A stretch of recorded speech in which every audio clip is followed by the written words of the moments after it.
In this video I'm going to be showing you how to replace the fuel pump in your car, or in this case I'm going to be upgrading the fuel pump to a Walbro 255, and that's because I'm going to be turboing this car soon and I want to make sure that the fuel pump is up to the task. So a fuel pump upgrade is pretty necessary, but you may want to replace your fuel pump if you believe that's the reason why your car isn't starting. And a few ways to diagnose a bad fuel pump is to first check your fuel pump fuse, make sure that's not blown. If it is, then replace it.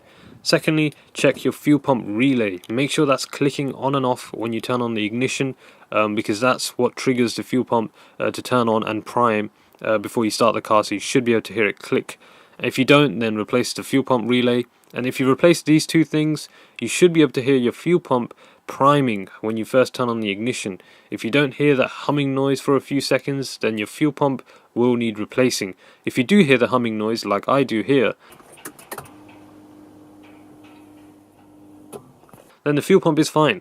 But like I said, in this case I'm going to be upgrading the fuel pump, so the standard one has to go.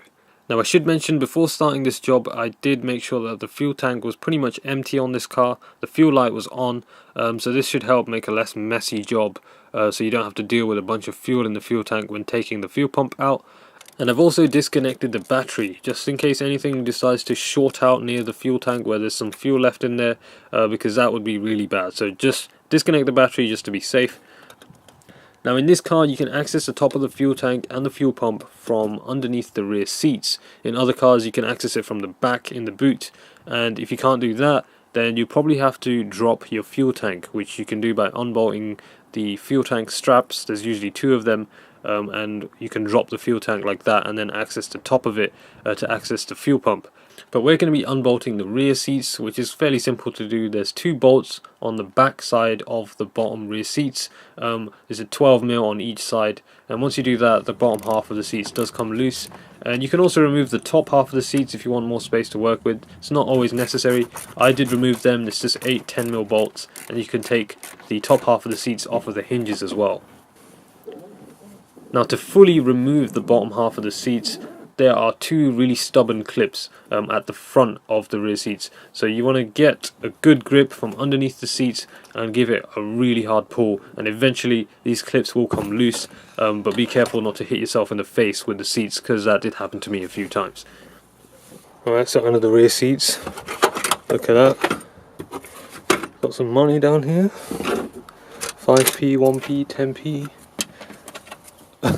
A random 50-cent euro.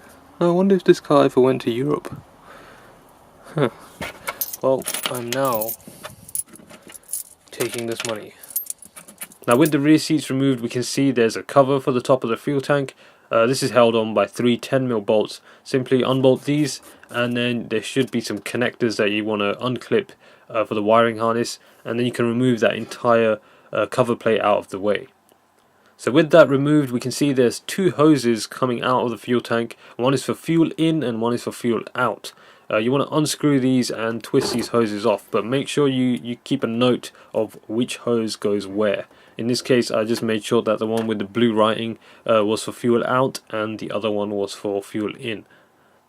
Now with the two hoses removed, we can now twist off this plastic cover. It's like a big plastic nut, and you want to spin this anti-clockwise to twist it off. But you will need the help of a blunt screwdriver or a hard plastic tool that can fit on the grooves of this plastic ring here, and then with the help of a hammer you want to tap it so that it spins anti-clockwise and slowly breaks loose, and then eventually you can just twist it off, and this would actually allow you to remove this top piece of the fuel tank. And once you get this removed, there's two connectors. You want to disconnect those two connectors, and then there's two hoses as well. So with everything removed, we have clear access into the fuel tank, and we can also see the fuel pump assembly here. Now we have a float attached to the side of the fuel pump assembly, and this can be unclipped by pulling from the front of it where there's that little plastic piece sticking out, and that just unclips like that. You just pull it and you should be able to slide it out the float, and this will give us better access to remove the entire fuel pump assembly. So to do this, there's a clip at the bottom of the assembly, and once you pull that up, you have to push the fuel pump assembly forward to remove it from the rails that it's attached to, and then once it comes off the rails you can pull it out of the fuel tank fully, and it will come out in one piece. Alright, so with the fuel pump assembly fully removed, we can now unclip the top of this cover and have full access to the fuel pump itself. And you can just pull this out, and we want to remove the connector at the top and also the hose, since we're going to replace these onto the upgraded fuel pump so that everything connects back together as normal.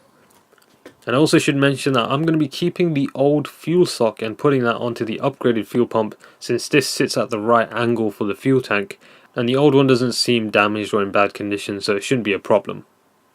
Alright, so with everything connected up to the upgraded fuel pump, we're good to put it back into the assembly. Everything fits good, clip the top cover back on, and we're ready to insert everything back into the fuel tank. So everything is pretty much reverse of the removal, so we want to slide in the assembly. And this time we want to push forward first, get it into the rails, and then pull towards you to clip it in. And then for the float, it just attaches to the side of the assembly, and that just pushes in at the front of the fuel pump assembly. So with everything clipped back into the fuel tank, we can now replace the hoses. Just clamp these back on, make sure you get the right hoses in the right places. Also want to clip back in these two connectors, and now we can push this cover back at the top of the fuel tank. Make sure the edges are nicely sealed, and then once you put this plastic nut back on the top, you want to make sure that this tightens fully straight and flat, because this is what's going to seal the top of the fuel tank. So you really want to make sure you're getting a good tight seal.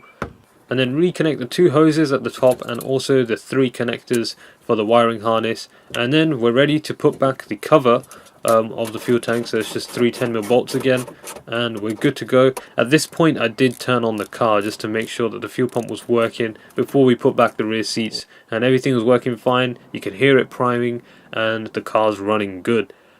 So with the rear seats bolted back up, we're ready to go for a drive, and everything feels good, everything's running fine. The sound of the fuel pump is actually slightly different to the stock one, and it is quite noticeable at the start. It has a higher pitched noise, but everything's working good. So that's basically how to replace the fuel pump in your car. Hope you enjoyed this video. Definitely stay tuned for more, and I'll see you in the next one.